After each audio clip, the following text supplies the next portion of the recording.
أعوذ بالله من الشيطان الرجيم. بسم الله الرحمن الرحيم. وصلى الله على محمد وعلى آله الطيبين الطاهرين الذين أذهب الله عنهم الرجس وطهرهم تطهيرا. اللهم صل على محمد وآل محمد. ولعنة الدائمة الباقية على أعدائهم ومنكر فضائلهم وغاصب حقوقهم أجمعين من يوم عداوتهم إلى قيام يوم الدين. أما بعد يا عباد الله، أوصيكم ونفسي بتقوى الله، فإن التقوى خير الزاد وبها المعاد، وتنفع يوم لا ينفع فيه مال ولا بنون إلا من أتى الله بقلب سليم. وصلى الله على محمد وعلى آله الطيبين الطاهرين. اللهم صل على محمد وآل محمد وعجل فرجهم। আমার প্রিয় দর্শক ও শ্রোতাবৃন্দ, আসসালামু আলাইকুম ওয়া রাহমাতুল্লাহি ওয়া বারাকাতুহু। আপনাদের সকলকে আন্তরিক সালাম ও শুভেচ্ছা জানিয়ে আজকের অনুষ্ঠান ইসলাম ইন বাংলায় আপনাদেরকে স্বাগতম জানাই। আশা করি আপনারা যে যেখানে আছেন ভালো আছেন, কুশল ও মঙ্গলে আছেন, সুখে থাকুন, শান্তিতে থাকুন, সমস্ত প্রকারের দুঃখ কষ্ট থেকে মুক্তিতে থাকুন। আল্লাহ রব্বুল আলামিনের কাছে এই কামনা করি। যারা অসুস্থ, আল্লাহ তাদেরকে সুস্থতা দান করুন। যারা ঋণে ভুগছে, আল্লাহ তাদেরকে ঋণ মুক্তি করুন। ওইরূপ যাদের জীবনে কোনো প্রকারের অভাব বা অশান্তি আছে, আল্লাহ রব্বুল আলামিন তাদের সকলের জীবনে সুখ শান্তি দান করুন ও সকলের মনোকামনা আশাকে পূরণ করুন। আমাদের সকলকে সৎ পথে চলার, অসৎ পথ থেকে দূরে থাকার এবং এক অপরকে সৎ উপদেশ দেওয়ার তৌফিক দান করুন। আমরা যেন সত্য বা হক জিনিসকে জেনে শুনে মেনে তার উপরে আমাল করে সেটা অন্যদের সামনে তুলে ধরতে পারি বা সকলের কাছে পৌঁছে দিতে পারি। আল্লাহ রব্বুল আলামিন আমাদেরকে সেই মনোবল ও নেক তৌফিক দান করুন। আমিন ইয়া রাব্বাল আলামিন। এই দোয়ার সঙ্গে আজকের পর্ব শুরু করতে চলেছি। বিনা কোনো ভূমিকায় সরাসরি আপনাদের পাঠানো প্রশ্নের উত্তর দিতে চাই। তাই আসুন দেখি কোথা থেকে কে কি প্রশ্ন করছেন। সালামুন আলাইকুম ওয়া রাহমাতুল্লাহি ওয়া বারাকাতুহু। মাওলানা সাবির রেজা ভাইজান, আশা করি আপনি আল্লাহ পাকের অশেষ রহমতে ভালো আছেন। ওয়েন টিভি চ্যানেলের সমস্ত কর্মকর্তা, দর্শক, শ্রোতাবৃন্দ ও তাদের পরিবারের সুস্থতা কামনা করি, আমিন। আমার একটা ছোট প্রশ্ন, রওজাতুল জান্নাত কথাটির অর্থ কি? দয়া করে জানাবেন প্লিজ। আমি Azizul Islam, when TV channel বাংলাতে শুনতে চাই। খোদা হাফিজ, ফি আমানিল্লাহ। ওয়ালাইকুম আসসালাম ওয়া রাহমাতুল্লাহি ওয়া বারাকাতুহু। আমার প্রিয় ভাই আজিজুল ইসলাম সাহেব, আপনার চিঠি লেখার জন্যে এবং আমাদেরকে দোয়াতে স্মরণে রাখার জন্যে অসংখ্য ধন্যবাদ জানাই। আপনি রওজাতুল জান্নাত শব্দের অর্থ জানতে চেয়েছেন, তো ওটা বাস্তবে রওজাতুল জান্নাহ না, ওটা হবে রিয়াজুল জান্নাহ।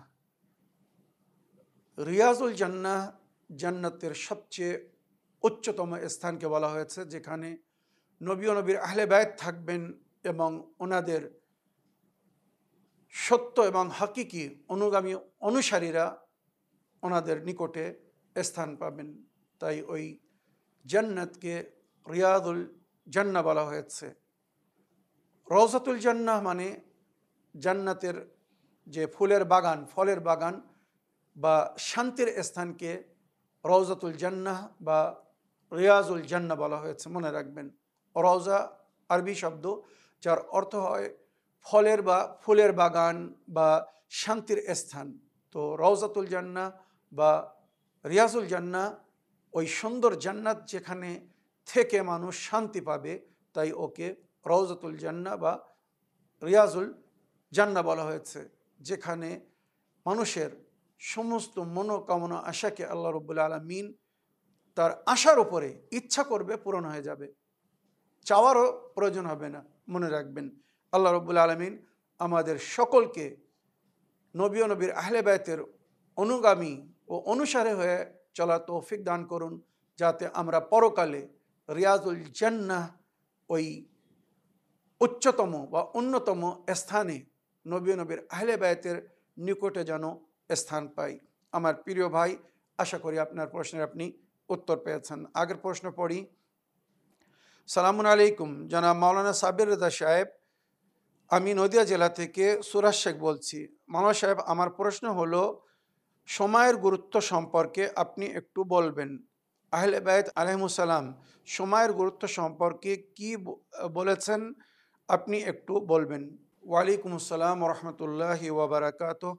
আমার প্রিয় ভাই সুরাজ শেখ সাহেব, সুন্দর প্রশ্নের মাধ্যমে আমাদের অনুষ্ঠান ইসলামের বাংলাকে সহযোগিতা করার জন্য অনেক অনেক ধন্যবাদ জানাই। আপনি সত্যি একটি অতি মূল্যবান এবং গুরুত্বপূর্ণ বিষয়ে জানার জন্য প্রশ্ন রেখেছেন, যেটা বুজুর্গানের দিনরা বলেছেন, ইক্তানিমুল ফুরসা মাল্লাম ইয়াক্তানিম আল ফুরসা লাম ইয়ানজা। তোমরা সময়কে মূল্যবান জানো, সময়কে সঞ্চয় করো। যে সময় একবার চলে যাবে বা চলে যায় আর কিন্তু ফিরে আসে না। সুতরাং সময় থেকে লাভবান হও। ইক্তানিমুল ফুরসা মানে সময় থেকে লাভবান হও। মাল্লাম ইক্তানিমুল ফুরসা লাম ইয়ানজা। যে ব্যক্তি সময় থেকে লাভবান হয় না বা লাভ ওঠায় না, সে কিন্তু সফলতা অর্জন করতে পারে না। সময় চলে যাওয়ার পরে শুধু আফসোস রয়ে যায় যে ওই সময় যদি এই কাজটা করতাম, আজ এই সমস্যায় পড়তে হতো না, এই দুঃখ সইতে হতো না, এই কষ্ট সইতে হতো না। এই ধরনের কথা অনেকেই বলে থাকে। তো মনে রাখবেন, ওই দুঃখ, ওই বেদনা, ওই আফসোস থেকে যদি মুক্তি পেতে চান, তো সময়কে সহি ব্যবহার করুন, সময়ের সঠিক উপয়োগ করুন। মনে রাখবেন, এই যে সময়টা চলে যাচ্ছে আর কখনো আমাদের জীবনে ফিরে আসবে না। সুতরাং সময়কে 5 ভাগে ভাগ করতে বলা হয়েছে। কাসিমুল আওকাত বে5 হিসাসিন।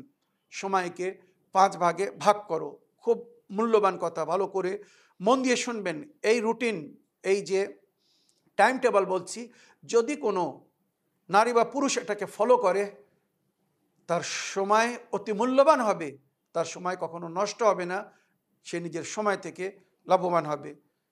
কাসিমুল আওকাত বে5 হিসাসিন। নিজের সময়কে 5 ভাগে ভাগ করো। ওয়াক্তুল আমাল ওয়া আদাইল ওয়াজিবাত। একটি সময় নির্ধারিত করতে হবে কাজের জন্যে বা ডিউটিকে পুরো করার জন্যে। লে আদাইল ওয়াজিবাত মানে আমাদের দায়িত্বে যে সমস্ত কাজ আছে, বাড়ির কাজ হোক, মাঠের কাজ হোক, অফিসের আদালতের কাজ হোক, যে যেখানে যে ডিউটি করছে, সময়ে সেই ডিউটি তাকে করতে বলা হয়েছে। মনে রাখবেন, এইভাবে আমাদের সময়কে ভাগ করতে বলা হয়েছে। ওয়াক্তুল আমাল, একটি সময় কাজের জন্যে, সে চাষবাসের কাজ হোক বা অফিস আদালতে কাজ হোক, যে যে কাজ করে, যার মাধ্যমে সে রুজি সঞ্চয় করছে বা প্রয়োজনকে পুরো করছে, তো তার জন্য একটি নির্ধারিত সময় রাখতে হবে। ওই কাজের সময় কিন্তু অন্য কিছু করলে হবে না। বিনা মজবুরিতে সময় চেঞ্জ করবেন না। 2 নম্বর, ওয়াক্তুল লিল ইবাদাহ লি আদা ইল ফরায়েদ ওয়াস সুনান। একটি সময় নির্ণয় করতে হবে, নির্ধারিত করতে হবে ইবাদতের জন্য, উপাসনার জন্য। লি আদা ইল ফরায়েদ ওয়াস সুনান, আল্লাহর তরফ থেকে যেগুলো আমাদের উপরে ফরজ করা হয়েছে, নামাজ, রোজা, হজ, যাকাত ইত্যাদি। লিল আদা ইল ফরজ ওয়াস সুনান, এবং নবী করিম সাল্লাল্লাহু আলাইহি ওয়াসাল্লাম যে সুন্নাতের আমাদেরকে তালিম দিয়েছেন, সেটাকে পুরো করার জন্য। তো একটি সময় আমাদেরকে নির্ধারিত করতে হবে। মনে করুন, ইন্নাস সালাতা কানাত আলাল মুমিনিনা কিতাবাম মাওকুতা। নামাজ সময় হিসাবে মুমিনদের উপরে ফরজ করা হয়েছে। সকালের নামাজ সকালে পড়তে হবে, জোহরের নামাজ জোহরের সময় পড়তে হবে, তারপরে আসরের সময় হলে আসরের নামাজ পড়তে হবে, মাগরিবের সময় হলে মাগরিবের নামাজ পড়তে হবে, তারপরে এশার সময় হয়ে গেলে এশার নামাজ পড়তে হবে। পরস্পর এইভাবে নামাজের হুকুম দেওয়া হয়েছে। তৃতীয়, ওয়াক্তুল লিল আকলি ওয়াশ শুরব ওয়াল ইতআম। একটি সময় নির্ধারিত করতে হবে পানাহারের জন্যে, খাওয়ার বা পান করার জন্যে, এবং যদি সম্ভব হয় অন্যদেরকে খাওয়ানোর জন্যে। যেমন আমরা বেঁচে থাকার জন্য নিজেরা পানাহার করি, ওইরূপ অন্যদেরকে বেঁচে থাকার জন্য যদি আমরা সহযোগিতা করতে পারি, কোনো প্রয়োজনীয় বা অভাবী ব্যক্তি যার পানাহার নেই বা পানাহার অভাব, তাকে যদি আমরা খাওয়াতে পারি, তো একটি সময় এই সুন্দর কাজের জন্য নির্ধারিত করতে হবে। তো একটি সময় নির্ধারিত করতে হবে পানাহারের জন্যে বা অন্যদেরকে পানাহার করানোর জন্যে। চতুর্থ, ওয়াক্তুল্লিল ইস্তিরাহা ওয়ান নওম, কিছু সময় নির্ধারিত করতে হবে আরামের জন্যে, বিশ্রামের জন্যে এবং নিদ্রা মানে ঘুমের জন্যে। মনে রাখবেন আমাদের শরীর ক্লান্ত হয়ে যায়। যেমন মেশিন যদি অটোমেটিক চলতে থাকে আর তাকে যদি বিরাম না দেওয়া হয়, তো ওই মেশিন কিন্তু এক সময় গরম হয়ে খারাপ হয়ে যায়। ওইরূপ আমরাও যদি প্রয়োজনীয় বিশ্রাম, শরীরকে পুরো রিইমপ্রুভমেন্ট করার জন্যে বা পুনরায় কাজ করার জন্য যে শক্তির বা পাওয়ারের প্রয়োজন আছে, সেই গ্যাপকে পুরো করার জন্য একটি বিশ্রামের প্রয়োজন আছে। ওই বিশ্রাম যদি না নেওয়া হয়, আমাদের শরীর কিন্তু ক্লান্ত হয়ে যাবে আর আমরা পরে কিন্তু সময়ে আর ওই কাজ করতে পারবো না যেগুলো আমরা করতে চাই বা আমাদের রুটিন লাইফ। মনে রাখবেন, তো আরামের জন্য একটি সময় রাখতে হবে। ওইরূপ নিদ্রা, বিশ্রাম শুধু নিদ্রা নয়, নিদ্রা ছাড়াও বিশ্রাম হয় আর নিদ্রারও প্রয়োজন আছে। ঘুম পুরো করতে হবে। মনে রাখবেন আজকাল মোবাইলের যুগ, অধিকাংশ মানুষ রাত্রে অনেক সময় জেগে তারা মোবাইল ব্যবহার করে, যার কারণে তাদের ঘুম পুরো হয় না। আর যদি ঘুম পুরো না হয়, মেন্টালি মানুষ ডিস্টার্ব হয়ে যায়। ঘুম পুরো না হলে কিন্তু শরীর অসুস্থ বা ক্লান্ত হয়ে যায়। শরীরের মধ্যে একটা চিড়চিড়াপান মানে একটি ব্যাকুলতা আসে। নিদ্রা পুরো না হলে কিন্তু কোনো কাজে মন লাগে না, ভালো কথা শুনতেও ভালো লাগে না। নিদ্রা পুরো হওয়ার অতি প্রয়োজন। কেন বলছি? যারা শিক্ষিত জ্ঞানী গুণী ব্যক্তি তাদের জিজ্ঞাসা করুন। মনে রাখবেন, আমরা যখন নিদ্রায় চলে যাই তখন আল্লাহর ফেরেশতারা আমাদের শরীরে অপারেশন শুরু করে।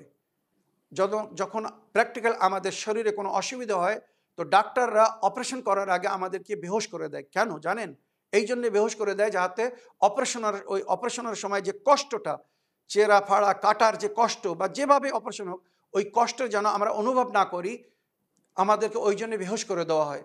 ওইরূপ আল্লাহ রাব্বুল আলামিন নিজের কুদরতের সিস্টেমের মধ্যে রেখেছেন এই নিদ্রার মাধ্যমে মানুষ বেহুশ হয়ে যায়, এক ধরনের অজ্ঞান হয়ে যায়। আর সেই সময় আল্লাহর ফেরেশতারা আমাদের বডিতে কাজ করে। অনেক খাদ্য এমন আমরা ব্যবহার করি বা এমন কিছু খাই যেটা আমাদের শরীরে পয়জন সৃষ্টি করে বা শরীরে ক্ষতির প্রয়োজন হয়। আল্লাহ রাব্বুল আলামিন আমাদেরকে কত ভালোবাসেন, কত পছন্দ করেন, ফেরেশতাদের মাধ্যমে আমাদের শরীরে ওই নিদ্রার অবস্থায় অপারেশন শুরু করায়। আর যেগুলো মানে প্রয়োজন না, সেগুলো কিন্তু বাহির করিয়ে দেয়। ওই ফেরেশতাদের মাধ্যমে আল্লাহ ওই কাজ আমাদের শরীরে নিচ্ছে। যেগুলো আমাদের শরীরের জন্য হানিকারক, ক্ষতিকারক যদি থাকে, তো আমাদের শরীরকে ড্যামেজ করে দেবে, ওইগুলো কিন্তু ফেরেশতাদের মাধ্যমে অপারেশন করিয়ে মলধার দিয়ে বাহির করিয়ে দেয়, যেটা হয়তো আমরা বুঝতেও পারি না। আর শেষে বলা হচ্ছে পঞ্চম, ওয়াক্তুল লিল আমালিল ইজতিমাই ওয়া সিকাফি ওয়া লিসাইরি ওয়াত তাফরি, একটি সময় নির্ধারিত করতে হবে আমাদেরকে সামাজিক কাজের জন্যে, সাংস্কৃতিক বা সেকাফাতি প্রোগ্রাম করার জন্যে। ইসলামিক প্রোগ্রাম হোক, ইসলামিক অনুষ্ঠান হোক বা সামাজিক অনুষ্ঠান হোক, যেখানে আমরা নিজের সঙ্গে সঙ্গে অন্যদের বিষয়ে আলোচনা করব, কথা বলবো, সমাজকে গাইড করব, সঠিক সংবিধান বা সঠিক জীবনযাপন করার নিয়ম বা পদ্ধতি তাদেরকে বলবো, বা সমাজে যদি কোনো কুসংস্কার বা কোনো এমন কিছু হচ্ছে যেগুলো হওয়া উচিত না, সেইগুলোকে সমাজ থেকে সরানোর জন্যে আমাদেরকে সকলে মিলে ইজতেমাই প্রোগ্রাম করতে হবে, মানে সকলে মিলে কাজ করতে হবে। তো এর জন্য কিন্তু একটা সময় রাখতে হবে, হয় গাইড করার জন্যে, শোনানোর জন্যে, নইলে শোনার জন্যে। শুধু শোনানোর জন্য যে সময় নির্ধারিত করতে হবে না। যদি সমাজে কেউ আমাদেরকে সঠিক শিক্ষা দিচ্ছে, যেমন আমি আপনাদেরকে সবসময় আর্ট অফ লিভিং শেখাচ্ছি, কীভাবে জীবনযাপন করতে হবে, পরিবেশে কীভাবে থাকতে হবে, সমাজকে কীভাবে সুন্দর করতে হবে, লাইফস্টাইল কেমন হওয়ার দরকার, তো এর জন্য একটা সময় আপনাদেরকে দিতে হবে, হয় শোনানোর জন্যে নইলে শোনার জন্যে। মনে রাখবেন, এই জীবন শোনা হবে যখন আমরা শোনার কথা শুনবো, মানে শোনার মতো কথা শুনবো, ভালো কথা শুনবো। ওয়াক্তুল লিল আমালিল ইজতিমাই ওয়া সিকাফি, সংস্কৃত বা পারিবারিক বা সামাজিক কাজের জন্য একটি সময় নির্ধারিত করতে হবে। ওইরূপ লিসাইর ওয়া তাফরি, বেড়াতে যাওয়ার জন্যে বা মনোরঞ্জনের আনন্দের জন্য একটি সময় রাখতে হবে। মনে রাখবেন, আমাদের শরীর বা আমাদের আন্তরিকতা এক সময় এসে ভেঙে পড়ে। কাজ করতে করতে মানুষ ক্লান্ত হয়ে যায়, কিছু ভালো লাগে না। একই জায়গায় থেকে থেকে একই রুটিনে কাজ করে করে মানুষ ক্লান্ত হয়ে যায়। তাই মাওলা আলী আলাইহিস সালাম বলেছেন, তাগাররাব আনিল আওতান ফি তালাবিল উলা ওয়াসাফির ফাফিল আসফারে খামসু ফাওয়ায়েদা। যদি তোমরা সম্মান চাও তো নিজের স্থান থেকে দূরে যাও। তাগাররাব আনিল আওতান ফি তালাবিল উলা, সম্মান পাওয়ার জন্যে সফর করো, যেটা সায়র ও তাফরি, মানে প্রয়োজন হিসেবে সফর করতে বলা হয়েছে, তবে হালাল সফর, বৈধ সফর, বা যেখানে যাবেন মনোরঞ্জনের জন্যে তো হালালভাবে মনোরঞ্জন করবেন, হারামভাবে মনোরঞ্জন করবেন না। মনে রাখবেন, নদীর ধারেতে বেড়াতে যান, পার্কে বেড়াতে যান, বা এমন জায়গায় যেখানে যেতে পছন্দ করেন, তবে গান বাজনা বা সিনেমা যেগুলো অবৈধ, সমস্ত সিনেমা কিন্তু অবৈধ না, বা সমস্ত গান বাজনাকে হারাম করা হয়নি। যে গান বাজনার মাধ্যমে মানুষ দিশাহারা হয়ে যায়, পথভ্রষ্ট হয়ে যায়, আল্লাহর আহকামকে ভুলিয়ে দেয়, যে গান বাজার মাধ্যমে মানুষ উন্মাদ হয়ে যায়, মনে রাখবেন যেটাকে শরীয়তের ভাষায় বলা হয়েছে ও মিউজিক जो हैजान पैदा করে, মানে মানুষের মধ্যে উত্তেজনার সৃষ্টি করে বা মানুষকে জ্ঞানহারা করে দেয়, সৎপথ থেকে দূরে করিয়ে দেয়। নামাজের সময় হচ্ছে আপনি গান শুনছেন, আপনার খেয়ালও আসছে না, এত উন্মাদ হয়ে গেছেন বা এমনভাবে গানের মধ্যে লিপ্ত হয়ে গেছেন, মিউজিকের মধ্যে লিপ্ত হয়ে গেছেন, যে এই সময় যে আপনার কাজ বা আপনার দায়িত্ব বা আপনার ডিউটি সেটা আপনি করতে পারছেন না। এই জন্যে এই গান বাজনা বা এইগুলোকে হারাম করা হয়েছে। তো সায়র ও তাফরি মানে বেড়াতে যান, তবে হারাম জায়গায় যাবেন না, বা তাফরি করুন মানে মনোরঞ্জনের কাজ করুন, যা যা দেখলে শুনলে বা করলে মন শান্তি পাবে, তবে সেটা যেন হারাম না হয়। তো মাওলা আলী আলাইহিস সালাম বলছেন, সাফির ফাফিল আসফারে খামসু ফাওয়ায়দা, সফর করো, সফরে 5টি ফায়দা। তাফাররুজ হাম্মিন, দুঃখ কষ্ট নিবারণ হয়। অনেক সময় এক জায়গায় মানুষ কথা শুনে শুনে সমাজের একই জিনিস ব্যবহার দেখে দেখে ক্লান্ত হয়ে যায়, কষ্ট পায়, সেখান থেকে দূরে যেতে বলা হয়েছে। তাফাররুজ হাম্মিন ওয়াক্তেসাব মাইশাতিন, অনেক সময় বাইরে গেলে রুজি সঞ্চয়ের রাস্তা খোলে বা রুজি পাওয়া যায়, সঞ্চয়ের রাস্তা হয়, ইকোনমিক্যাল ইমপ্রুভমেন্ট হয়। মনে রাখবেন, তাফাররুজ হাম্মিন ওয়াক্তেসাব মাইশাতিন ইলমিন ওয়া আদাবিন ওয়া সোহবত মাজিদিন। অন্য অন্য জায়গায় গেলে অনেক সময় জ্ঞান বৃদ্ধি হয়, আদব শেখা যায়, বিভিন্ন কালচার বা সংস্কৃতি শেখা যায়। সোহবত মাজিদিন, ভালো মানুষের সঙ্গে সাক্ষাৎ হয়, যার মাধ্যমে অনেক সময় আমাদের জীবনে অনেক পরিবর্তন আসে বা পরিবর্তন ঘটে। তো এই সমস্ত লাভকে অর্জন করার জন্যে আমাদেরকে বলা হয়েছে একটি সময় রাখুন বেড়ানোর জন্যে, সায়র ও তাফরির জন্যে। আমার প্রিয় ভাই সুরাজ শেখ সাহেব, এই যে আপনার অনুরোধ বা দাবিতে এই যে সময়ের বন্টন বললাম, আর সময় থেকে কিভাবে আমাদেরকে লাভবান হতে হবে, এই যে মূল্যবান কথাগুলো বললাম, আশা করি এগুলো স্মরণে রাখবেন। আশা করি আমার প্রিয় ভাই আপনার প্রশ্নের আপনি উত্তর পেয়েছেন। এবারে একটি শেষ টেক্সট মেসেজ পড়ি, তারপরে ইনশাল্লাহ যদি সময় থাকে তো আপনাদের পাঠানো অডিও মেসেজ প্লে করব। আসসালামু আলাইকুম, আমি বীরভূম জেলা থেকে বলছি। আমার নাম উল্লেখ করবেন না, একটু অসুবিধা আছে। আমি কোরআন হিফজ করছি, কিন্তু আমি বারবার ভুলে যাচ্ছি। আপনি কিছু দোয়া বলে দিবেন। আর আমি যখন পড়ি অনেক মাথা যন্ত্রণা করে। আমাকে এক দিনদার জিম্মেদার ব্যক্তি ভালো লাগে। আমি নামাজে হাজাত ও সালাতুল ইস্তেগাসা মা ফাতেমার নামাজ পড়তে চাই, কিভাবে পড়ব বলবেন? ওয়ালাইকুম আসসালাম ও রহমতুল্লাহি ওয়াবারাকাত। আমার প্রিয় বোন, আপনার চিঠি লেখার জন্য আপনাকে ধন্যবাদ জানাই। আপনি মানা করেছেন বলে আপনার নাম আমি এখানে উল্লেখ করিনি। আপনি বলতে চাচ্ছেন আপনি কোরআন হিফজ করছেন কিন্তু বারবার ভুলে যাচ্ছেন। তো এ বিষয়ে আপনাকে আমি যেগুলো বলছি ভালো করে মন দিয়ে শুনবেন। যখন কোরআন পড়া শুরু করবেন, ওয়াইদা কারাতুল কোরআনা ফাস্তাইজ বিল্লাহ, এইভাবে বলা হয়েছে, যখন তোমরা কোরআন পড়বে তো আগে আল্লাহর কাছে আশ্রয় চাবে। আউযু বিল্লাহি মিনাশ শাইতানির রাজিম, আল্লাহ আপনার কাছে আশ্রয় চাই শয়তানের আক্রমণ থেকে, শয়তানের বিঘ্ন থেকে, বা বাধা যেন সৃষ্টি না করে, আমার রাস্তায় যেন সে না আসে। তো এইভাবে ইস্তেআযা করে তারপরে কোরআন পড়া শুরু করবেন। আর কোরআন পড়া যখন শুরু করবেন, বিসমিল্লাহির রহমানির রহিম, ইন্না নাহনু নাজ্জালনা যিকরা ওয়া ইন্না লাহু লাহাফিজুন, সূরা হিজর আয়াত নম্বর 9। এই কিতাব কোরআন মজিদকে আমি নাজিল করেছি, আল্লাহ বলছেন এই জিকিরকে আমি নাজিল করেছি আর আমি তার হেফাজত করছি বা আমি তার হেফাজত করেনেওয়ালা। যদি এই আয়াত পড়ে কোরআনের তেলাওয়াত করেন তো ইনশাল্লাহ যা পড়বেন আশা করি মুখস্থ হয়ে যাবে বা ওটা ভুলবেন না। আর যদি কখনো ভুলে যান তো সঙ্গে সঙ্গে সূরায়ে কাহেফ আয়াত নম্বর 63 পড়বেন, ওয়ামা আনসানি হে ইল্লা শায়তান আন আজকুরাহু। কোনো জিনিস যদি কেউ ভুলে যায় তো সেটাকে স্মরণ করার জন্য এই আয়াত পড়তে বলা হয়েছে। ওয়ামা আনসানি হে ইল্লা শায়তান, আমি ভুলিনি কিন্তু শয়তান আমাকে ভুলিয়ে দিয়েছে, আন আজকুরাহু, যাতে আমি এটা স্মরণ না করতে পারি। তো এইভাবে সঙ্গে সঙ্গে স্মরণে এসে যাবে। আর যেটা মাসুমিনরা বলেছেন, কসরাতে সালাওয়াত মানে অধিক সময় দরুদ পাঠ করুন। যে যত দরুদ পাঠ করবে তার জ্ঞান বা তার স্মরণশক্তি তত বৃদ্ধি পাবে। তো দরুদ পাঠ করবেন। আর কুন্দার বলে এক ধরনের আঠা পাওয়া যায় আয়ুর্বেদিক ওষুধের দোকানে, হামদার্দ বা আয়ুর্বেদিক ওষুধের দোকানে বলবেন কুন্দার। ওই কুন্দার আঠা ওইটা চিবিয়ে খেলে অনেক অনেক সময় এই কুন্দার আঠার হালুয়াও তৈরি করে মানুষ খায়। তো ওটা খেলে মানে স্মরণশক্তি বৃদ্ধি পায়। বা বাদামের দানা মানে আলমন্ড মনে রাখবেন, বাদামের দানা যদি মধুর সঙ্গে ভিজিয়ে দেওয়া হয় আর সামান্য ওর সঙ্গে জাফরান, অরিজিনাল খাঁটি জাফরান মিক্স করে যদি ওটাকে কোনো বয়ামে ভিজিয়ে রাখা আর প্রতিদিন সকালবেলা 2 দানা কি 4টে দানা কি খুব বেশি 5টা দানা বাদাম খাওয়া হয় মধুর সঙ্গে, তো স্মরণশক্তি অনেক বেড়ে যায়। যে সমস্ত মাতা পিতারা নিজের বাচ্চাদের স্মরণশক্তি নিয়ে সবসময় নালিশ করেন বা জিজ্ঞাসা করেন মাওলানা সাহেব কী করলে বাচ্চার স্মরণশক্তির বৃদ্ধি পাবে, এটা একটা সুন্দর উপায়।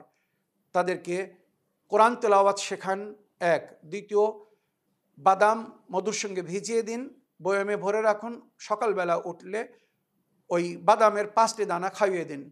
বাদাম আর তার সঙ্গে যদি অরিজিনাল জাফরান হয় অতি উত্তম এবং খুব দ্রুত তার একটা প্রভাব পড়বে, স্মরণশক্তি বৃদ্ধি পাবে। আর সব সময় আপনি এই দোয়াটি পড়বেন যেটা নবী করিম সাল্লাল্লাহু আলাইহি সাল্লাম নিজের সাহাবাদেরকে তালিম দিয়েছিলেন, রব্বে জিদনি ইলমা ওয়া ফাহমা ওয়া ইয়াকিনা ওয়ালহিকনি বিসসালিহিন। আল্লাহ রাব্বুল আলামিন আমার জ্ঞানে বৃদ্ধি করুন, আমার বুদ্ধিতে বৃদ্ধি করুন, আমার কনফিডেন্স বা আমার বিশ্বাসকে বৃদ্ধি করুন আর আমাকে নেকুকারদের মধ্যে গণ্য করুন। তো সবসময় যদি এই দোয়া করেন আল্লাহ রাব্বুল আলামিন যদি দোয়া কবুল করে নেন তো এর প্রভাব আপনার উপরে পড়বে। আশা করি আপনার প্রথম প্রশ্নের আপনি উত্তর পেয়েছেন আর তার সমাধানও পেয়ে গেছেন। যদি মাথা যন্ত্রণা করে সঙ্গে সঙ্গে কপালের উপরে হাত রেখে বলবেন, ইয়া ওয়াজউ ইয়া আলম ইজহাব ইলা বাদানিল কুফার ওয়াল মুশরিকিন ওয়াতরুকনি বিহাক্কে মুহাম্মাদিন ওয়া আলিহি তাহিরিন। সঙ্গে সঙ্গে মাথার যন্ত্রণা চলে যাবে। বা যেটা ইমামে জাফর সাদিক আলাইহিসসালাম বা ইমামে মোহাম্মদ বাকের আলাইহিসসালামও বলেছেন, মাথার যন্ত্রণা বা যে কোনো ব্যথা থেকে মুক্তি পাওয়ার জন্যে আউযু বিল্লাহিল্লাযী সাকানা লাহু মা ফিল বাররি ওয়াল বাহর ওয়ামা ফিস সামাওয়াতি ওয়াল আরদ ওয়া হুয়াস সামিউল আলিম। যদি ব্যথার জায়গায় হাত রেখে এটা পড়া হয় তো সঙ্গে সঙ্গে ব্যথা নিরাময় হয়ে যায় বা ব্যথা থেকে মুক্তি পাওয়া যায়। ওইরূপ ইমামে জাফর সাদিক আলাইহিস সালাম বলেছেন, আসকুন সাক্কান্তুকা বিল্লাযী ওয়ালাহু মা সাকানা ফিল লাইলি ওয়ান নাহার ওয়া হুয়াস সামিউল আলিম। ব্যথার জায়গায় বা মাথার যন্ত্রণা করলে মাথায় হাত রেখে এই আয়াত বা দোয়া পড়লে ইনশাআল্লাহ সঙ্গে সঙ্গে আরাম হয়ে যাবে। আমার প্রিয় বোন, আশা করি আপনার প্রথম প্রশ্নের আপনি উত্তর পেয়েছেন। এবারে আপনি কাউকে পছন্দ করেন, কোনো জিম্মেদার বা দায়িত্বশীল ব্যক্তি আপনার ভালো লাগে, তাই আপনি হয়তো তাকে পাওয়ার জন্যে সালাতুল হাজাত বা নামাজে ইস্তেগাসা বেখিদমতে জাহরা সালামুল্লাহ আলাইহা পড়তে চাচ্ছেন। তো সালাতুল ইস্তেগাসার নিয়ত হবে 2 রাকাত নামাজ। আমি 2 রাকাত সালাতুল ইস্তেগাসা পড়িতেছি কুরবাতান ইলাল্লাহ, বা 2 রাকাত নামাজে ইস্তেগাসায় মা ফাতেমা জাহরা সালামুল্লাহ আলাইহা পড়িতেছি কুরবাতান ইলাল্লাহ, আল্লাহু আকবার বলে এই নামাজটা শুরু করবেন, যেমন জানাবে জাহরা সালামুল্লাহ আলাইহা পড়েছিলেন।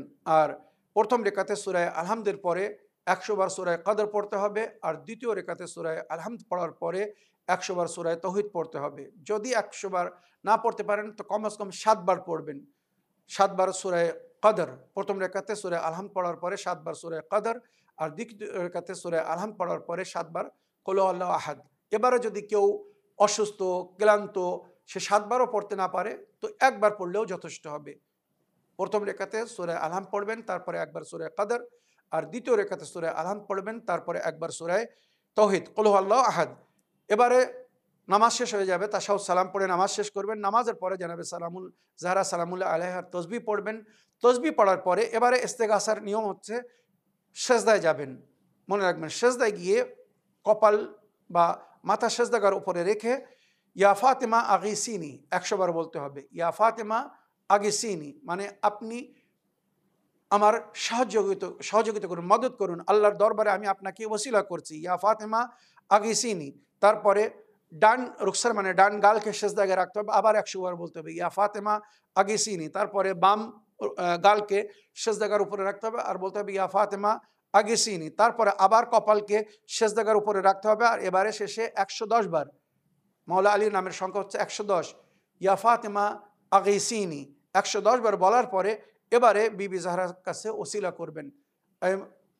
বিবি জাহরা, আল্লাহ রাব্বুল আলামিন আপনাকে ভালোবাসেন, পছন্দ করেন, আপনাকে আমাতুল্লাহ বলা হয়েছে মানে আল্লাহর কানিজ। আমি আপনাকে আল্লাহর দরবারে ওসিলা করছি, আপনি আল্লাহর দরবারে আমার জন্য সুপারিশ করে দিন। আমি যে ব্যক্তিকে পেতে চাই বা যাকে পছন্দ করি তার সঙ্গে যেন আমার বিবাহ হয়ে যায়, বা যে কোনো প্রয়োজন বা হাজাতের জন্যে এই নামাজটি পড়া যাবে। যার যে প্রয়োজন এখানে সেই প্রয়োজনকে জিকির করবে, উল্লেখ করবে। বিবি জাহরা আপনার ওসিলায় বা আপনার মাধ্যমে আল্লাহ আমার এই প্রয়োজনকে পুরো করে দিক, বা আমার এই সমস্যার সমাধান করে দিক, আমার এই হাজাতকে পুরো করে দিক। এইভাবে সালাতুল ইস্তেগাসা পড়তে বলা হয়েছে। মুফাতুল জানানের মধ্যেও এর ডিসক্রিপশন দেওয়া আছে। আমার প্রিয় বোন, আশা করি আপনার প্রশ্নের আপনি উত্তর পেয়েছেন বা সালাতুল ইস্তেগাসা কীভাবে পড়তে হবে বুঝতে পেরেছেন। এবারে আমি আপনাদের পাঠানো ভয়েসমেল বা অডিও রেকর্ডিং প্লে করব। দেখি কোথা থেকে কে কি জানতে চাচ্ছেন। প্রথম অডিও নিই। বিসমিল্লাহির রহমানির রহিম। আসসালামু আলাইকুম ওয়া রাহমাতুল্লাহি ওয়া বারাকাতুহু। আমি আসাম ধুবড়ী জেলা থেকে বলছি। এই কোশ্চেনটি আমি ইসলামিক বাংলা এপিসোডে দিলাম। হুজুর সাহেব, আপনাকে আল্লাহ পাক ভালো রাখুক। হুজুর, আমার শরীরটা বেশি ভালো নেই। হুজুর সাহেব, আমার জন্য দোয়া করিবেন। আমি সব সময় আপনার জন্য দোয়া করি, আপনার সব পরিবারের জন্য দোয়া করি, আপনার মাতা পিতার জন্য দোয়া করি। হুজুর, আমার জন্য দোয়া করিবেন। আপনার আল্লাহর ওলি কামেল ওই পবিত্র মুখে আপনি দোয়া করিবেন। হুজুর, হুজুর সাহেব, আমার কোশ্চেন হচ্ছে এই দোয়ায়ে তাস আমি গ্রুপ থেকে পেয়েছি। এখন আপনি দিয়েছেন না কে দিয়েছে জানি না। এত সুন্দর করে আমি প্রিন্ট করে নিয়েছি, ল্যামিনেশন করে নিয়েছি। আমি ওটা দেখে দেখে পড়ি আর আপনার যে 1394 পর্বটি আছে ওই উচ্চারণগুলো শিখে শিখে মাখারাজগুলো ভালো করে আদায় করে নিই। এত আমাকে যে এত ভালো লাগে, আমি খুব সুন্দরভাবে বড় বড় আখরে ছাপিয়ে ল্যামিনেশন করে নিয়েছি। তো এখন ওই হিরজে আবুদে জানা গ্রুপে পেলে ভালো হতো, কিন্তু বাংলা অথবা বাংলায় আমি যে দোয়ায় তাসটি লেমিনেশন করে নিয়েছি, বাংলায় নিয়েছি, কিন্তু মাখারাজগুলো আপনার মুখ থেকে শুনি। আর ওই হিরজে আবুদে জানাটি, এই দোয়াটি আপনি ওই বাংলায় পাঠাবেন গ্রুপে। এখন আপনি পাঠাবেন না, ওই যে আরো অন্যান্য হুজুরদের নাম যে বলেন, এখন কে পাঠাবে আমি জানি না, কিন্তু খুব ভালোভাবে আমি প্রিন্ট করে নিয়ে ওই লেমিনেশন করে নিয়ে আমি মুখস্থ করতে চাই হিরজে আবুদে জানা। হুজুর সাহেব, কোশ্চেনে কথাবার্তা ভুল ত্রুটি হলে মাফ করবেন। আসসালামু আলাইকুম ওয়া রাহমাতুল্লাহি ওয়া বারাকাতুহু। ওয়ালাইকুম আসসালাম রহমতুল্লাহি ওবরাকাত। আমার প্রিয় বোন, আমাদের অনুষ্ঠানকে নিয়মিত ফলো করার জন্যে এবং আমাদেরকে দোয়ায় স্মরণে রাখার জন্য আপনাকে অসংখ্য ধন্যবাদ জানাই। আল্লাহ রাব্বুল আলামিন আপনাকে পরিপূর্ণ সুস্থতা দান করুন, নেক হায়াত ও হেদায়েত দান করুন। আমি আপনার পুরো কথাটি শুনলাম। আমার প্রিয় বোন, হিরজে আবি দোজানা বা হিরজে আবু দোজানা বাংলায় আমার কাছে নেই, তাই আমি আপনার কাছে অনুরোধ করব আপনি গ্রুপে লিখুন বা স্ক্রিনে আমার যে সমস্ত সহকর্মী ভাইদের নম্বর দেওয়া হয়, মাওলানা হাবিবুল্লাহ খান সাহেব বা মাওলানা আলী রেজা সাহেবের সঙ্গে যোগাযোগ করুন। আর ওনাদের কাছে রিকোয়েস্ট করুন, অনুরোধ করুন যে হেরজে আবু দুজানা আমাদেরকে বাংলায় পাঠিয়ে দিন। তো ইনশাল্লাহ অবশ্যই ওনারা পাঠিয়ে দেবেন। আর যদি কখনো সম্ভব হয়, কেননা এটা একটি বড় দোয়া বা হেরজ, তো আমি টিভিতে পড়িয়েও শুনিয়ে দেবো। আপনি দোয়াটি আগে সংগ্রহ করুন, ওনাদের কাছ থেকে নিয়ে নিন, ভয়েসমেল করবেন যে হুজুর আমি এই দোয়াটা বাংলায় পেয়ে গেছি, আপনি কোনো এপিসোডে এই দোয়া একটু আমাদেরকে পড়ে শোনাবেন, এই হেরজ পড়ে একটু শুনিয়ে দেবেন। ইনশাআল্লাহ তখন আমি শুনিয়ে দেবো। আশা করি আপনি তার সঙ্গে মিলিয়ে সুন্দর করে ওটা পড়া শিখে যাবেন বা পড়বেন। আমার প্রিয় বোন, আরও একবার আপনার জন্য আল্লাহর কাছে পরিপূর্ণ সুস্থতা কামনা করি।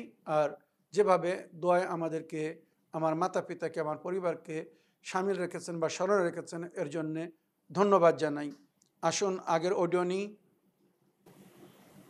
আসসালামু আলাইকুম মাওলানা সাহেব ভাই, আমি সোদপুর থেকে রবি খাতুন বলছি। ভাই আপনি ভালো থাকবেন, সুস্থ থাকবেন। আপনি আমাদেরকে সঠিক শিক্ষা দিচ্ছেন, আল্লাহ আপনাকে ভালো রাখুক, সুস্থ রাখবেন।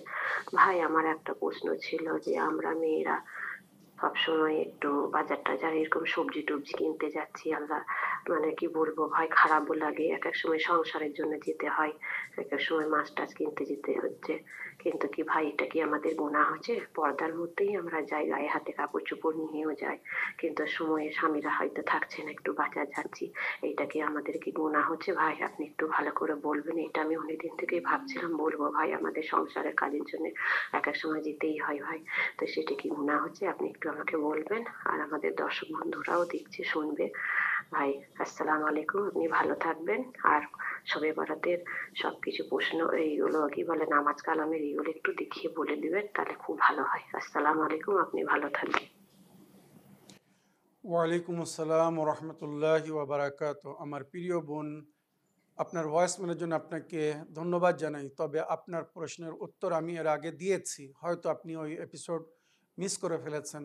আমার প্রিয় বোন, প্রয়োজন হিসেবে বাজারে যেতে কোনো অসুবিধে নেই, যদি ইসলামিক হেজাব বা পর্দা, যেটা নারীদেরকে মেনটেন করতে বলা হয়েছে, যদি ওইভাবে হেজাবের সঙ্গে পর্দার সঙ্গে বাজারে যান, কোনো অসুবিধে নেই। রাস্তাঘাটে যেতে হয়, প্রয়োজনের জন্য যেতে হয়, ডাক্তারের কাছে যেতে হয়, বা অনেক জীবনের প্রয়োজনের জন্য নারীদেরকে ঘরের বাইরে যেতে হয়, তো বাইরে যাওয়ার সময় ইসলামিক পর্দাকে মেনটেন করে যাবেন। শরিয়াতে অনুমতি দেওয়া হয়েছে, কোনো অসুবিধে নেই। আশা করি আপনার প্রশ্নের আপনি উত্তর পেয়েছেন। আগের প্রশ্ন নিই। বিসমিল্লাহির রহমানির রহিম। আসসালামু আলাইকুম রহমতুল্লাহি ওয়া বারাকাতুহু। আমি আসাম ধুবড়ী জেলা থেকে বলছি। এই কোশ্চেনটি ইসলামিক বাংলা এপিসোডে দিলাম। হুজুর সাহেবকে আল্লাহ পাক ভালো রাখুক। আমি সবসময় হুজুর সাহেবের জন্য দোয়া করি, ওনার পরিবার, ওনার পিতার জন্য দোয়া করি, ওনার মাথাকে আল্লাহ পাক ভালো রাখুক, আমিন। হুজুর সাহেব আমার কোশ্চেন হচ্ছে, তো একজনে বলেছে তাজমহল একটি কবর, তো যার ঘরে তাজমহল আছে ঘুম থেকে উঠে নাকি তাজমহলের ছবি দেখা যায় না। হুজুর সাহেব এই ছবি ঘরে রাখা যাবে কি যাবে না, হুজুর সাহেব জানাবেন। আসসালামু আলাইকুম রহমতুল্লাহি ওয়া বারাকাতুহু। ওয়ালাইকুম আসসালাম রহমতুল্লাহি ওয়াবারাকাত। আমার প্রিয় বোন, যেটা ইসলামিক সংবিধানের মধ্যে উল্লেখ হয়েছে বা জিকির হয়েছে, সেটা হচ্ছে পবিত্র আস্তানা, যেমন কাবা ঘর বা নবী করিম সাল্লাল্লাহু আলাইহি সাল্লামের মসজিদুন নববী বা অন্য সমস্ত ইমামদের রওজা, এই সমস্ত জায়গায়ও কিন্তু কবর আছে। যারা জ্ঞানী গুণী শিক্ষিত ব্যক্তি, তাদের কাছে জিজ্ঞাসা করে দেখুন, পবিত্র কাবা ঘরে 70টি নবীর কবর আছে। মানে ওই যে সাহনুত তওয়াফ, যেখানে মানুষ ঘরে, কাবা ঘরের চারিদিকে তওয়াফ করে, ওই মাতাফ বলে ওকে, ওখানে 70টি নবীর কবর আছে। হিজরে ইসমাইল বলা হয়, কাবা ঘরের একটি মিজাবে রাহমাত বলা হয়, যেখান থেকে কাবা ঘরের ছাদের পানি নিচেই পড়ে। ওখানে একটা গোল পাঁচিল দেওয়া আছে শ্বেত পাথর দিয়ে, ওই গোল জায়গাকে হিজরে ইসমাইল বলা হয়। ওখানে জানাবে সারে নবী, জানাবে হুদ নবী বা জানাবে হাজরা এবং জানাবে ইসমাইলের কবর আছে। পবিত্র কাবা ঘরের কথা বলছে, কিন্তু ওখানে কবর আছে। ওখানে মানুষ নামাজ পড়ছে না, নামাজ পড়ছে। নবী করিম সাল্লাল্লাহু আলাইহি সাল্লামের মসজিদ, মসজিদে নববী, ওই মসজিদের মধ্যে নবী করিম সাল্লাল্লাহু আলাইহি সাল্লামের কবর আছে, কিছু সাহাবাদের কবর আছে। ওখানে নামাজ হচ্ছে না? নামাজ হচ্ছে। যত পবিত্র আস্তানা আল্লাহর ওলিদের বড় বড় আস্তানা রওজা, ওখানে মানুষ নামাজও পড়ছে, আবার সেখানে জিয়ারত করতেও যাচ্ছে। তো আল্লাহর ওলিদের কবরে যেতে বা নবীদের কবরে যেতে, জিয়ারত করতে বা ওই সমস্ত পবিত্র সমাধির বা ওই সমস্ত পবিত্র রওজার ফটো রাখতেও কোনো অসুবিধে নেই। মনে রাখবেন, যেটা শরীয়তে নিষেধ করা হয়েছে, কোনো প্রাণী, জানদার মানুষ বা প্রাণীর ফটো, বাঘ, হরিণ বা কোনো পাখি, নামাজের সময় এই সমস্ত ফটো সামনে রাখা নিষেধ, মনে রাখবেন। আর যে কামরায় বা যে জায়গায় নামাজ হয় সেখানে ফটো রাখাকে মকরু বলা হয়েছে, হারাম না, মনে রাখবেন। তো আপনি যে তাজমহলের কথা বললেন, তাজমহল একটি কবর, নিঃসন্দেহে ওখানে একজনের কবর আছে, কিন্তু ওই যে পুরো জায়গাটা শুধু কবর না, অনেকেই ওখানে ভেতরে নামাজের জায়গাও আছে, যারা গিয়েছে তারা জানেন, নামাজও পড়তে পারে, কোনো অসুবিধে নেই। তো এই যে সাধারণ মানুষের কবর, এটাকে রাখা দেখা সবসময় এটাকে শরীয়তে মাকরুহ বলা হচ্ছে, হারাম না, কোনো গুনাহ না, মনে রাখবেন, কোনো পাপ হবে না, তবে বিরত থাকাই ভালো। তবে পবিত্র আস্তানা, যেমন বললাম কাবা শরীফ, মসজিদ নবাবী বা বাইতুল মকদিস, ওখানে অনেক নবীর কবর, যারা শরীয়তের খবর রাখে, ইসলামিক হিস্ট্রি জানে, তাদের জিজ্ঞাসা করে দেখুন, বা ইমামদের রওজা, পবিত্র কারবালার ফটো, নাজাফের ফটো বা অন্য রওজার ফটো রাখতে কোনো অসুবিধে নেই। আমার প্রিয় বোন, আশা করি আপনার প্রশ্নে আপনি উত্তর পেয়েছেন। দেখি আজকের এপিসোডের শেষ অডিও নিই, দেখি কোথা থেকে কে কি বলতে চাচ্ছেন। আসসালামু আলাইকুম মাওলানা সাহেব ভাই, আমি সোদপুর থেকে রবি খাতুন বলছি। ভাই আমার প্রশ্ন ছিল, আমাদের পাড়াতে একটা বৌমা হয়, বৌমায়ের একটা বাচ্চা অ্যাবনর্মাল হয়েছিল, তো 10 বছর বয়স হয়ে আবার মারা গেল, মারা গিয়ে আবার একটা তার বাচ্চা হয়েছে, তারও সেই অ্যাবনর্মাল না, কিন্তু ভালোভাবে দাঁড়াতেই পারে না, ওর আবার সেই প্রবলেমটা পিঠে সিদ্ধারা হয়ে ভালোভাবে বুঝতেও পারে না, ভালো বেশিক্ষণ মানে দাঁড়াতেও পারে না। তা আমি বলেছিলাম, তা আপনাকে আমি প্রশ্নটা বললাম, ভাই আপনি কোরআন থেকে আমাকে একটা কিছু বলে দিবেন, আর ওনাকে কিভাবে কি কি করতে হবে একটু আমাকে বলে দিবেন ভাই, আমি একটু তাহলে বলে দিতে পারবো। আসসালামু আলাইকুম, আপনি ভালো থাকবেন। ওয়ালাইকুম আসসালাম রহমতুল্লাহি ওয়া বারাকাতুহ। আমার প্রিয় বোন, আপনার এই প্রশ্নের উত্তরও আমি এর আগে দিয়েছি। আপনি হয়তো ওই এপিসোডটা মিস করে ফেলেছেন, ওই এপিসোডটা পুনরায় দেখুন, ওখানে আমি বিস্তারিত বলেছি। আজকের এপিসোডে হয়তো বিস্তারিত বলার সময় নেই, তবুও আমি আপনাকে অতি সংক্ষিপ্ত বলে দিচ্ছি। অনেক অনেক সময় মাতা পিতার ভুলের কারণে সন্তানদের উপরে তার প্রভাব পড়ে। তাই এ বিষয়ে আমি আপনাকে অনুরোধ করব, ইসলাম ইন বাংলা এপিসোড নম্বর 1630, স্ত্রী সহবাসের পদ্ধতি এবং স্বামী স্ত্রীর কী ভুলের কারণে তার বা তাদের বাচ্চাদের উপরে কী প্রভাব পড়ে, ওখানে আমি বলেছি। এবারে উপায়স্বরূপ শুধু বলতে চাই, দুয়ায়ে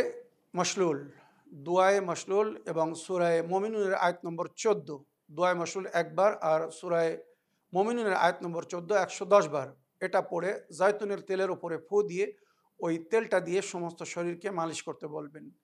আর একটা জিনিস কাড়ামুক্ত তৈরি করে নিতে হবে, ইনশাআল্লাহ ফিজিক্যালি ইমপ্রুভমেন্ট হবে আর আস্তে আস্তে হয়তো বাচ্চা নর্মাল হয়ে যাবে। রসুন সিদ্ধ করে নিতে হবে, আর ওটাকে গরম দুধের সঙ্গে মিক্স করে তার সঙ্গে সামান্য মধু মিক্স করতে পারেন, মিশ্রি মিক্স করতে পারেন। মনে রাখবেন, রসুন সামান্য 1 থেকে 2 ক বয়েল করে সেদ্ধ করে নিয়ে ওটাকে পেস্ট করে নিতে হবে, আর ওটা 1 কাপ কি হাফ গ্লাস দুধের সঙ্গে মিক্স করে ওই বাচ্চাকে পান করাতে হবে। কিছুদিন পান করালে ইনশাআল্লাহ শারীরিক একটি ইমপ্রুভমেন্ট হবে, আর আস্তে আস্তে বাচ্চা হয়তো নর্মালতার দিকে যাবে। আমার প্রিয় বোন, আজ সময়ের অভাবে আমি এর চেয়ে তো বেশি বলতে সক্ষম নাই। আপনাদের মধ্যে যাদের প্রশ্নের উত্তর বাকি আছে, ইনশাআল্লাহ আগামী কয়েক এপিসোডের মধ্যে আপনাদের প্রশ্নের উত্তর আমি কমপ্লিট করার চেষ্টা করব। আপনারা নিজের প্রশ্নের উত্তর শোনার অপেক্ষা করুন। আমাকে দোয়ায় স্মরণে রাখবেন।